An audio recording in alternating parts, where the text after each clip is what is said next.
I'm not ashamed to own my Lord, nor to defend his cause. Maintain the honors of his word, the glory of his cross. Hello, I'm James Brown, and on behalf of the East End Church of Christ located in Toronto, Canada, I'd like to welcome you to Monday's edition of Walking Through the Bible, a podcast where we seek to study the Bible and the Bible alone. Please stick around afterwards for information on how you can contact us. But for now, if you have a Bible with you, please go to the book of Genesis, and we'll turn you over to Jeremy Dieselkamp for our study of the day. Thank you, James, and welcome to all of our viewers. This is the 24th lesson in our study of Genesis.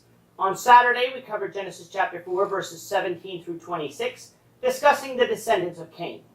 If you missed that episode and would like to watch it, you can find it and all of our other podcasts on our website at www.eastendchurch.org. You can also find them on our YouTube channel at www.youtube.com/eastendchurchofchrist under the Walking Through the Bible Genesis playlist. Today we're going to begin with Genesis 5:1 and read through verse 17.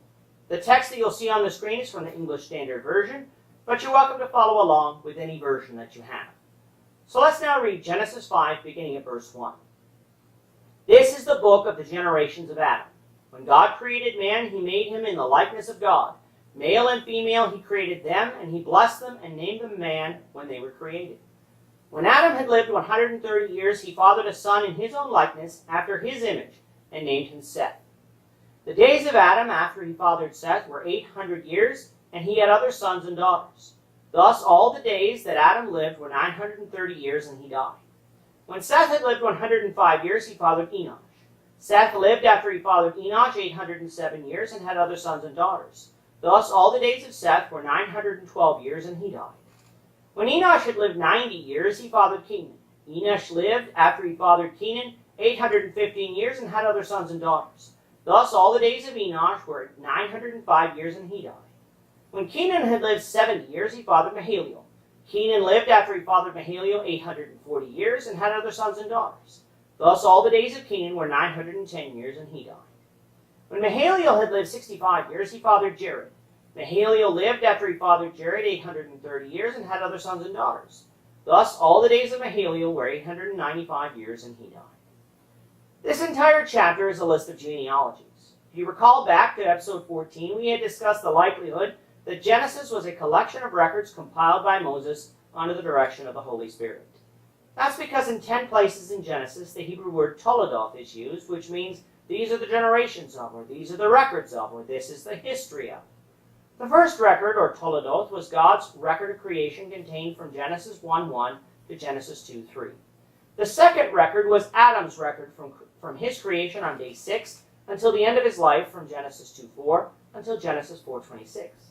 Thus, when you read in chapter 5:1, this is the book of the generations of Adam, if this explanation is correct, it would not be referring to what comes after verse 1, although this interpretation would still make sense, but what comes before verse 1.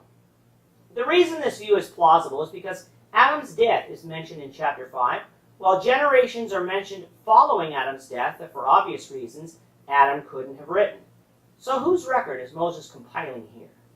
If we follow the text to the next use of the Hebrew word toledoth, we would find in Genesis 6:9 that Moses is compiling the record of Noah.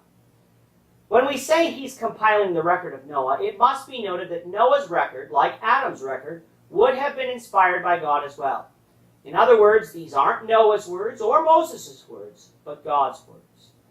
Noah begins his record in the latter half of verse 1 by again stating that God created mankind in his image. This is the third time in Genesis that God's creation of mankind is given. How many times must the Bible state this fact before its followers will believe it? We find that God gave us the name man, the Hebrew word being Adam. So Adam was not only the first male's name, but Adam is the name given to all mankind. That is why mankind is used to denote all humans. It's not because of some chauvinist plot against women, but the name given to us collectively by God. What Noah gives us in the rest of the chapter is a list of names of fathers and children. There is a pattern to how he gives the list of names. He gives the father's age when he begets his son, He says how long the father lived after begetting his son, that the father had other children, and then how old the father was when he died. There are a few notable men in this list, but they're found in tomorrow's set of verses.